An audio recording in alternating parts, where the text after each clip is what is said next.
नमस्कार, आप देख रहे हैं न्यूज इंडिया। आपके साथ मैं हूं अभिषेक। 9 बजे 9 रिपोर्टर में आज हमारे साथ कौन कौन सहयोगी हमारे साथ जुड़ेंगे, चलिए सबसे पहले आपको वो बता देते हैं। चलिए आपको बताते हैं कि हमारे साथ कौन कौन से सहयोगी आज हमारे साथ होंगे। हमारे साथ दिल्ली से जुड़ेंगे राजीव तिवारी, अजहान अंसारी हमारे साथ दिल्ली से होंगे, दीपक चावला हमारे साथ जुड़ेंगे राजधानी जयपुर से, राजस्थान की राजधानी से, शेखर त्रिवेदी हमारे साथ होंगे लखनऊ से, अली शरर हमारे साथ होंगे दिल्ली से, संजय पुंडेर हमारे साथ हरिद्वार से जुड़ेंगे। इसके अलावा मेहुल झाला हमारे साथ होंगे अहमदाबाद से, हितेश त्यागी देहरादून से हमारे साथ होंगे और दीपांकर गुप्ता हमारे साथ होंगे श्रीनगर से। तो ये हमारे 9 बजे के 9 रिपोर्टर हमारे साथ आज जुड़ेंगे और आज क्या कुछ रहने वाला है, क्या खबरें रहेंगी, विस्तार से बताएंगे और जानने की कोशिश करेंगे। तो चलिए अब रुक करते हैं खबरों की ओर और सबसे पहले जो खबर हम आपको बताने वाले हैं वो रोजगार मेले से जुड़ी हुई है।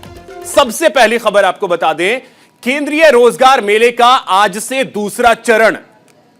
पीएम मोदी युवाओं को नियुक्ति पत्र देंगे। 71,000 युवाओं को नियुक्ति पत्र मिलने वाला है। वीडियो कॉन्फ्रेंसिंग के जरिए पीएम मोदी शामिल होंगे इस कार्यक्रम में। देश भर में 45 जगहों पर रोजगार मेला लगेगा। देश में युवाओं को रोजगार देने के अभियान के तहत पीएम नरेंद्र मोदी आज नई नौकरी पाने वाले 71,000 लोगों को नियुक्ति पत्र देंगे। सुबह 10:30 पर वीडियो कॉन्फ्रेंसिंग के जरिए यह नियुक्ति पत्र दिया जाएगा। पीएम मोदी कैंडिडेट्स को संबोधित भी करेंगे। इसके पहले 22 अक्टूबर को रोजगार मेले का आयोजन किया गया था, जहां करीब 75,000 लोगों को पीएम मोदी ने अपॉइंटमेंट लेटर दिया था। आपको बता दें कि पीएम नरेंद्र मोदी ने इसी साल इसकी शुरुआत की थी। 18 महीने के अंदर 10 लाख नौकरियां देने को लेकर लक्ष्य रखा गया है, जिसके बाद केंद्र सरकार रोजगार मेले का आयोजन कर नियुक्ति पत्र दे रही है। तो आपको बता दें कि आज 71,000 युवाओं को नियुक्ति पत्र दिया जाएगा।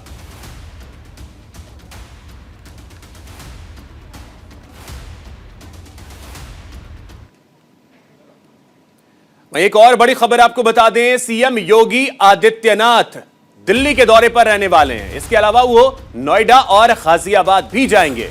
दिल्ली में ग्लोबल इन्वेस्टर्स समिट में शामिल होंगे। नोएडा में पीएम के दौरे की तैयारियों का जायजा लेंगे सीएम योगी आदित्यनाथ। 25 नवंबर को ग्रेटर नोएडा आने वाले हैं पीएम मोदी। यूपी के सीएम योगी आदित्यनाथ आज दिल्ली, ग्रेटर नोएडा और गाजियाबाद के दौरे पर रहने वाले हैं।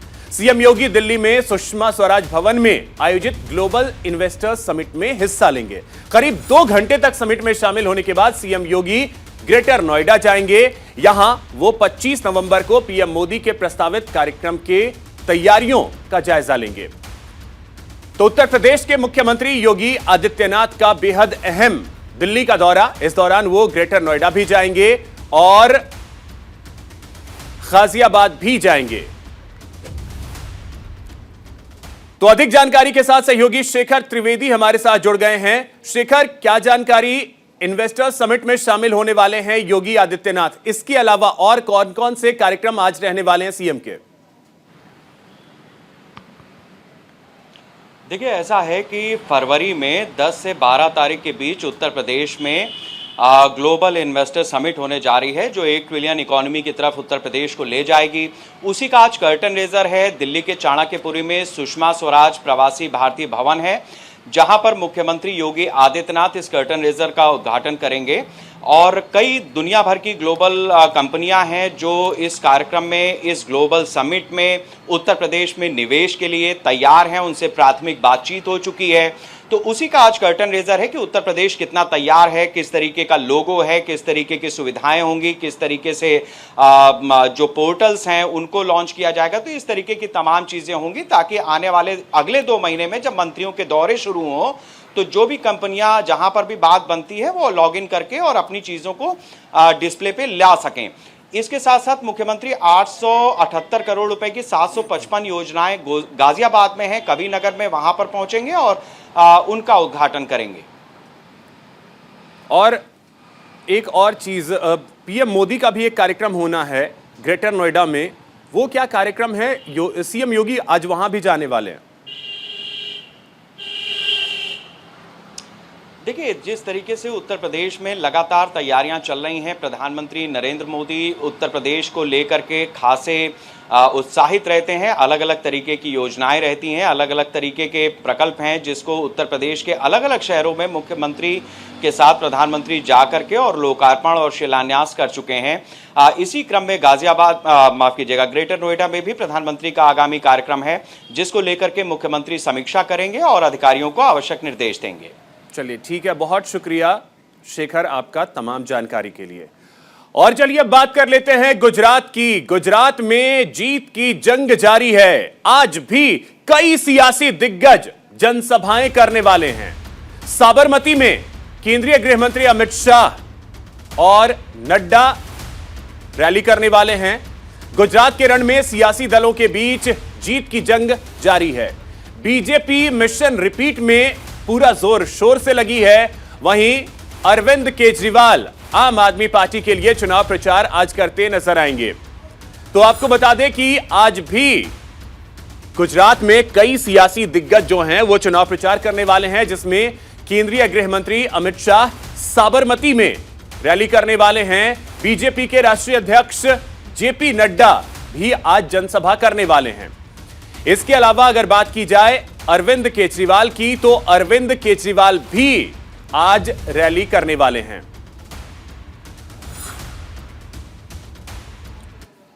तो अहमदाबाद से सहयोगी मेहुल झाला हमारे साथ जुड़ रहे हैं। मेहुल, आज के रण में अगर देखें तो अमित शाह, जेपी नड्डा, केजरीवाल, इनके अलावा और कौन कौन से दिग्गज हैं और रण जो है वो बड़ा दिलचस्प होता नजर आ रहा है? देखिए, तकरीबन 12 केंद्रीय मंत्री और इनके साथ जो राज्य के बड़े चेहरे हैं, नितिन पटेल जैसे, वो भी चुनावी मैदान में होंगे। देवेंद्र फडणवीस होंगे, हेमंत बिस्वा शर्मा रहेंगे, मनोज तिवारी यहाँ पर अपना चुनावी प्रचार करेंगे।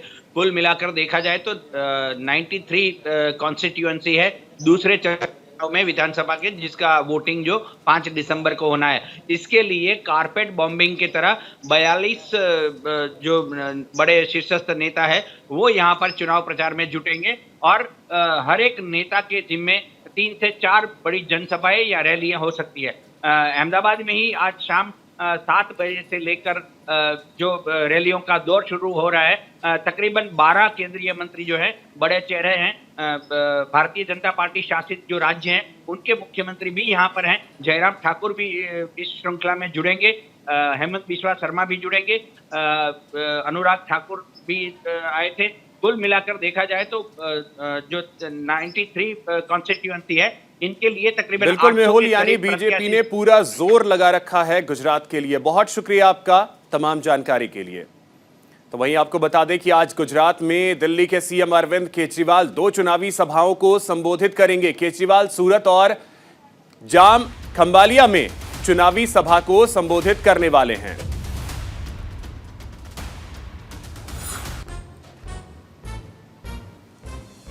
तो आपको बता दें कि गुजरात का यह रण जो है वो बेहद दिलचस्प होता नजर आ रहा है। त्रिकोणीय मुकाबला यहां बनता दिख रहा है। बीजेपी, कांग्रेस और आम आदमी पार्टी।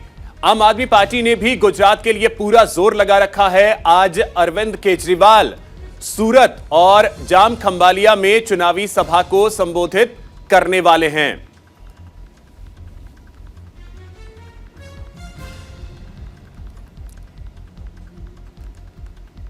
तो सहयोगी अजहान हमारे साथ जुड़ गए हैं अधिक जानकारी के साथ। अजहान, क्या जानकारी, कब पहुंचने वाले हैं अरविंद केजरीवाल गुजरात, और पूरा जोर अगर कहें तो आम आदमी पार्टी ने लगा रखा है गुजरात के लिए?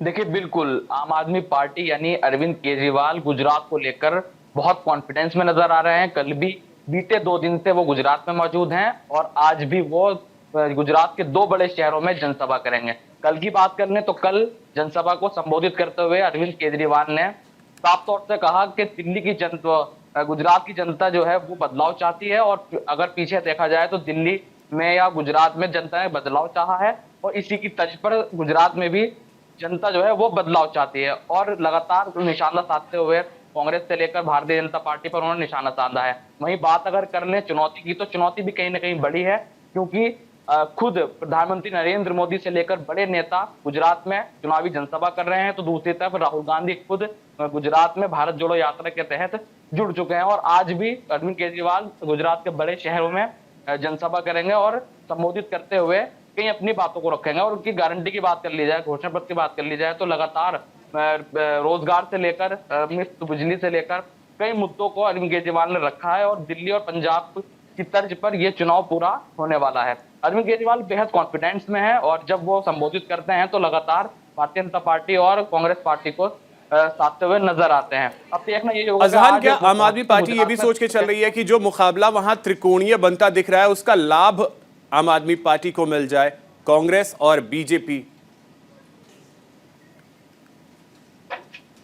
देखिए बिल्कुल त्रिकोणीय मुकाबला वहां होने वाला है, क्योंकि 27 साल से भारतीय जनता पार्टी वहां पर सत्ता में है और कांग्रेस को भी कम आंका नहीं जा सकता और अब तीसरा दल यानी आम आदमी पार्टी यानी केजरीवाल। चलिए, तो अरविंद केजरीवाल ने पूरा जोर लगा रखा है।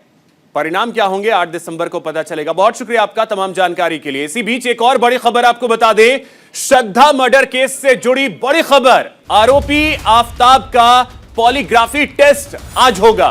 दिल्ली पुलिस को साकेत कोर्ट से मंजूरी मिली है। अब तक पुलिस के पास हत्या के पुख्ता सबूत नहीं है। श्रद्धा हत्याकांड से जुड़ी यह बड़ी खबर आपको बता दें, पॉलीग्राफी टेस्ट आज आफताब का होगा। यह बड़ी खबर तो आपको बता दें कि पॉलीग्राफी टेस्ट को लेकर के मंजूरी मिल गई है दिल्ली पुलिस को और इसी वजह से आज पॉलीग्राफी टेस्ट करवाया जाएगा। साकेत कोर्ट ने इसकी मंजूरी दी है, जिसके बाद दिल्ली पुलिस आज आफताब का पॉलीग्राफी टेस्ट करवाएगी। आपको बता दें कि दिल्ली पुलिस ने साकेत कोर्ट में आफताब के पॉलीग्राफी टेस्ट के लिए अर्जी लगाई थी, जिसे कोर्ट से अनुमति मिल गई है। तो अब आफताब का पॉलीग्राफी टेस्ट आज होना है।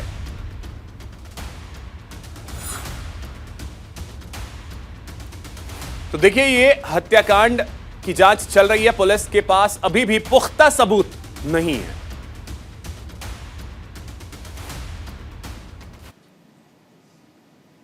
तो इसी खबर पे अधिक जानकारी के साथ सहयोगी अली शरर हमारे साथ जुड़ गए हैं। अली, कुछ समय निर्धारित है कितने बजे पॉलीग्राफी टेस्ट होना है और अभी तक जो पुख्ता सबूत कुछ भी नहीं मिले हैं, एक तरीके से ऐसा लग रहा है पुलिस के पास, तो क्या यह पॉलीग्राफी टेस्ट जो है वो बहुत अहम साबित होने जा रहा है? देखिए बिल्कुल अभिषेक, आपको बता दें पॉलीग्राफी टेस्ट यानी नार्को टेस्ट ये तब इस्तेमाल किया जाता है जब किसी बड़े केसेस के अंदर कोई अपराधी पुलिस को गुमराह कर रहा हो। तो पहले भी ऐसे काफी बड़े मामलों में जो है पॉलीग्राफी टेस्ट का इस्तेमाल किया गया है। तो साकेत कोर्ट से मंजूरी मिल गई है आरोपी आफताब के नार्को टेस्ट के लिए। तो अब प्रक्रिया जारी है। कल गुजर गया सोमवार वाले दिन उसकी तमाम मेडिकल चेकअप कराए गए थे, क्योंकि जब किसी का भी नार्को टेस्ट कराया जाता है, जिसे हम कह सकते हैं पॉलीग्राफी टेस्ट कराया जाता है, उससे पहले तमाम उसकी प्रक्रियाएं होती हैं। टेस्ट के लिए वो इस टाइम पेपर है या नहीं है, तमाम चीजों पे जो डॉक्टर का पैनल पूरा बैठ कर की जांच करता है। तो पहले ही कल किया जा चुका है, लेकिन आज ये संभावना जताई जा रही है कि आज उसका टेस्ट नार्को टेस्ट हो जाएगा, क्योंकि आज 5 दिन भी पूरे हो रहे हैं। 5 दिन बाद दिल्ली पुलिस को कोर्ट में पेश करने के बाद जेल भेजना पड़ेगा आरोपी आफताब को। तो ऐसी तमाम चीजों पे लगातार डॉक्टरों का पैनल काम कर रहा है। अभिषेक, तो इसमें अली एक और चीज, जैसे रिमांड खत्म हो रहा है तो चुनौती तो अब पुलिस के लिए भी होगी कि पॉलीग्राफी टेस्ट होता है, उससे चीजें क्या कुछ निकल करके आती हैं। अगर कुछ सबूत मिलता है तो ठीक है, नहीं तो फिर तो पुलिस रिमांड के लिए ही प्रयास करेगी। देखिए बिल्कुल, अगर आज नार्को टेस्ट नहीं हो पाया तो पुलिस फिर कोर्ट में अर्जी लगाएगी कि किसी हाल में भी उसे उसकी जो रिमांड की के दिन है वो आगे की तरफ बढ़ जाए, यानी कि जब रिमांड के दिन उनको मिल जाएंगे तभी ये नार्को टेस्ट कराया जा सकता है। फिलहाल जो प्रक्रिया जारी है, आज ये दोपहर तक बताया जा रहा है कि दिल्ली के अंबेडकर अस्पताल में नार्को टेस्ट कराया जाएगा, जिसकी जो डॉक्टरों के पैनल के मुताबिक तमाम नार्को टेस्ट की प्रक्रिया पूरी की जाएगी। उसके जो चीफ है डॉक्टर संजीव गुप्ता, वो वहां मौजूद रहेंगे, क्योंकि अब से पहले एफएसएल के अंदर तमाम जितने भी बड़े मामलों के अंदर नार्को टेस्ट कराया गया उस पर खुद उनकी मौजूदगी हुई है और पुलिस के एक इन्वेस्टिगेशन ऑफिसर वहां मौजूद होता है उस मशीन के पास जिस वक्त के नार्को टेस्ट किसी भी आरोपी का कराया जाता है। चलिए ठीक है अली, बहुत शुक्रिया आपका तमाम जानकारी के लिए। इसी बीच एक और बड़ी खबर आपको बता दें, दिल्ली दौरे पर आज रहेंगे उत्तराखंड के सीएम पुष्कर सिंह धामी। प्रगति मैदान में चल रहे ट्रेड फेयर में वो शामिल होंगे।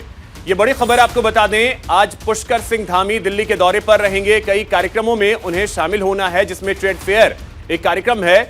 इसके अलावा और भी कई कार्यक्रम हैं जिसमें वो शामिल होंगे।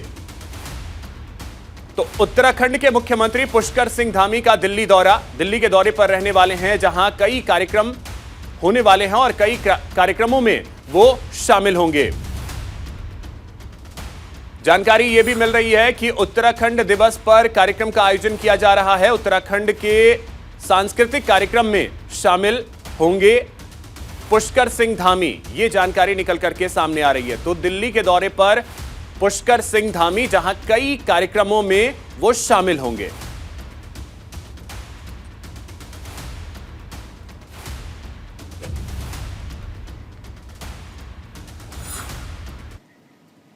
तो सहयोगी हितेश त्यागी हमारे साथ देहरादून से जुड़ गए हैं अधिक जानकारी के साथ। हितेश, क्या जानकारी, सीएम धामी दिल्ली के दौरे पर रहने वाले, क्या क्या कार्यक्रम आज सीएम धामी के हैं? जी बिल्कुल, देखिए आज भारतीय जनता पार्टी सरकार के जो मुख्यमंत्री हैं पुष्कर सिंह धामी, आज उनका सबसे पहले जो चिंतन शिविर है वो मसूरी में आयोजित किया जा रहा है। लाल बहादुर शास्त्री एकेडमी में वो चिंतन शिविर वहां पर रहेगा। उसी के बाद मुख्यमंत्री पुष्कर सिंह धामी दिल्ली दौरे पर रहेंगे। वहां पर एमसीडी चुनाव से को लेकर वहां पर लगातार मंत्रणा मंथन चलेगी। तो उसी के बाद में एक अंतर्राष्ट्रीय मेला है, उसमें भी प्रतिभाग करेंगे, क्योंकि जिस तरीके से कार्यक्रम प्रगति मैदान में होने वाला है, तो उसी के दृष्टिगत यहाँ से जो कुछ अधिकारी हैं वो भी उनके साथ उस मेले में रहने वाले हैं। जी चलिए, बहुत शुक्रिया हितेश आपका तमाम जानकारी के लिए। इसके अलावा एक और बड़ी खबर आपको बता दें, रेल मंत्री अश्विनी वैष्णव अजमेर के दौरे पर रहने वाले। रोजगार मेले में शिरकत करेंगे रेल मंत्री। मेले में मुख्य अतिथि के रूप में शामिल होंगे सीआरपीएफ फायसागर झील पर यह कार्यक्रम आयोजित होगा रोजगार मेले का, जिसमें शामिल होंगे रेल मंत्री अश्विनी वैष्णव। मुख्य अतिथि के तौर पर इस कार्यक्रम में वो शामिल होंगे।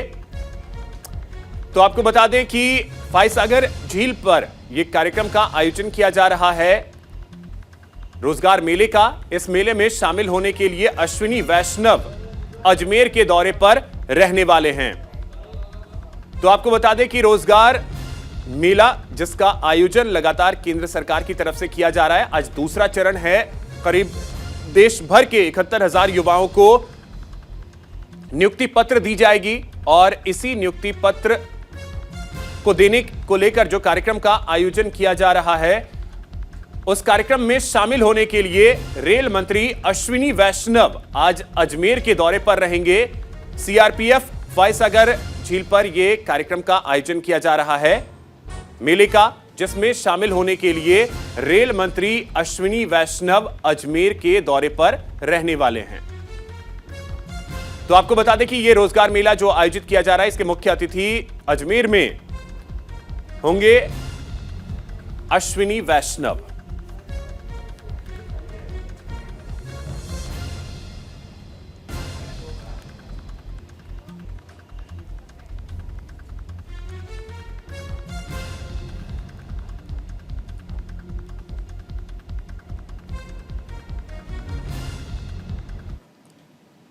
तो सहयोगी दीपक चावला हमारे साथ अधिक जानकारी के साथ जुड़ गए हैं। दीपक, क्या जानकारी, रेल मंत्री का आज अजमेर दौरा है? देखिए, बिल्कुल रेल मंत्री अश्विनी वैष्णव का आज अजमेर दौरा है। राजस्थान में पिछले एक महीने में ये उनका दूसरा दौरा और काफी ज्यादा महत्वपूर्ण ये दौरा माना जा रहा है। सबसे पहले वो सुबह 6 बजे जो है पहुंच चुके हैं अजमेर, विश्राम करेंगे। उसके बाद वो सीआरपीएफ का जो कैंप है, रोजगार जो मेला है, प्रधानमंत्री नरेंद्र मोदी का सपना है कि हर व्यक्ति को रोजगार दिया जाए। उसके तहत इस कार्यक्रम का उद्घाटन करेंगे। करीब 200 व्यक्ति जो हाल ही में जिनको जॉब मिली है उनको नियुक्ति पत्र देंगे। उसके बाद वो ब्रह्मा जी के मंदिर जाएंगे, वहां पर दर्शन करेंगे। उसके बाद अजमेर का रेलवे स्टेशन काफी ज्यादा अच्छा है, उसका निरीक्षण करेंगे, देखेंगे किस तरह की व्यवस्था है और व्यवस्था उनको पसंद आएगी तो इसको आगे और भी शहरों में जो है लागू करने की संभावना जताई जा रही है। इसके साथ ही जब शाम को 4-5 बजे वो जो है अजमेर के अंदर भाजपा मुख्यालय जाएंगे और वहां पर पत्रकारों से रूबरू होंगे और इसके साथ ही अजमेर में पदाधिकारियों की जो है बैठक भी लेंगे। तो कह सकते हो ये पूरा आज का उनका शेड्यूल रहने वाला है। और इसके साथ ही राजस्थान में आने वाले दिनों में चुनाव है, उसको लेकर भी ये बैठक और ये दौरा जो है काफी महत्वपूर्ण माना जा रहा है। कार्यकर्ताओं की बैठक लेके कार्यकर्ताओं में जांच का काम करेंगे और इसके साथ ही प्रधानमंत्री नरेंद्र मोदी के नेतृत्व में किस तरह से आने वाले दिनों में राजस्थान में चुनाव लड़ा जाएगा, वो टास्क भी कार्यकर्ताओं को दिया जाएगा। तो कह सकते हो कि एक महत्वपूर्ण दौरा अश्विनी वैष्णव का यहाँ पर आज राजस्थान के अजमेर में होने वाला है। जी अभिषेक। चलिए, बहुत शुक्रिया दीपक आपका तमाम जानकारी के लिए। एक और बड़ी खबर, उत्तराखंड सरकार का 3 दिनों का चिंतन शिविर। मसूरी के आईएएस अकेडमी में चिंतन शिविर का आयोजन होने जा रहा है। यह चिंतन शिविर आज शुरू होगा और 24 नवंबर तक चलेगा। चिंतन शिविर जिसका आयोजन किया जा रहा है, आज इसकी शुरुआत होगी, 24 तारीख तक यह शिविर चलेगा। राज्य सरकार के अधिकारियों की आज प्रेजेंटेशन होगी। 24 नवंबर को कैबिनेट मंत्रियों की बैठक होगी। तो आपको बता दें कि चिंतन शिविर का आयोजन होने जा रहा है और आपको बता दें कि 24 नवंबर को कैबिनेट मंत्रियों की बैठक के साथ ही इस चिंतन शिविर का समापन होगा। तो उत्तराखंड सरकार का 3 दिनों का चिंतन शिविर मसूरी में आयोजित होने जा रहा है।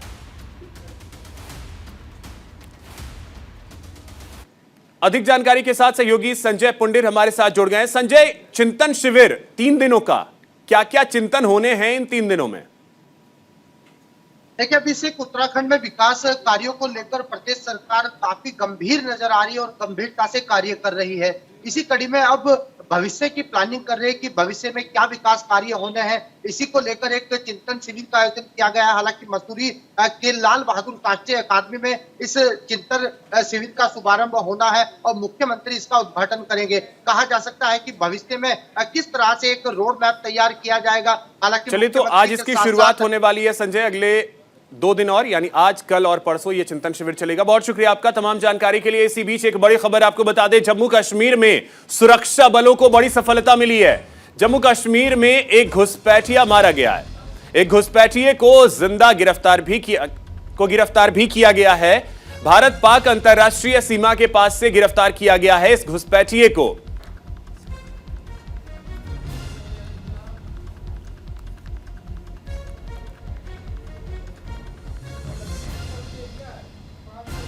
तो श्रीनगर से हमारे सहयोगी दीपांकर गुप्ता अधिक जानकारी के साथ जुड़ गए हैं। दीपांकर, क्या जानकारी? बहुत बड़ी सफलता है सुरक्षा बलों के लिए। निश्चित तौर पर आप देखिए बिल्कुल सही बोल रहे हैं, बहुत बड़ी सफलता है, क्योंकि इंटरनेशनल बॉर्डर में लगातार पाकिस्तान और आईएसआई की तरफ से कोशिश रहती है। कल रात को 2:30 बजे की घटना है। पहली जो अर्निया सेक्टर है इंटरनेशनल बॉर्डर, वहां पर ये जो एक घुसपैठिया इंट्रूडर है, इसने सीधा अंदर आने की कोशिश की और फेंस के पास इसे पहले बीएसएफ के जो अलर्ट जवान है उन्होंने सचेत किया, लेकिन ये जब नहीं माना तो इसे वहां पर मार गिराया गया। दूसरी घटना रामगढ़ सेक्टर की है और रामगढ़ में एक और जो घुसपैठिया है वो अंदर आने की कोशिश कर रहा था और हमारे ट्रूप्स ने इन्हें उसे वहां पर अरेस्ट कर लिया गया है। हम आपको बताते चले कि काफी ज्यादा धुंध यहाँ पर होती है, ठंड काफी ज्यादा होती है। इसके बावजूद हमारे जो सुरक्षा बल है, खासकर बीएसएफ के जो जवान है, वो रात भर ड्यूटी देते हैं। सुबह से ही यहाँ पर धुंध के चलते इस पूरे दोनों ही इलाकों में सर्च ऑपरेशन बीएसएफ कर रही है और हमें उम्मीद है कि जल्दी ही इससे लेकर एक ऑफिशियल स्टेटमेंट। चलिए, तो बहुत बड़ी सफलता है दीपांकर ये सुरक्षा बलों के लिए। बहुत शुक्रिया आपका तमाम जानकारी के लिए। इसी के साथ 9 बजे के 9 रिपोर्टर में इतना ही। नमस्कार।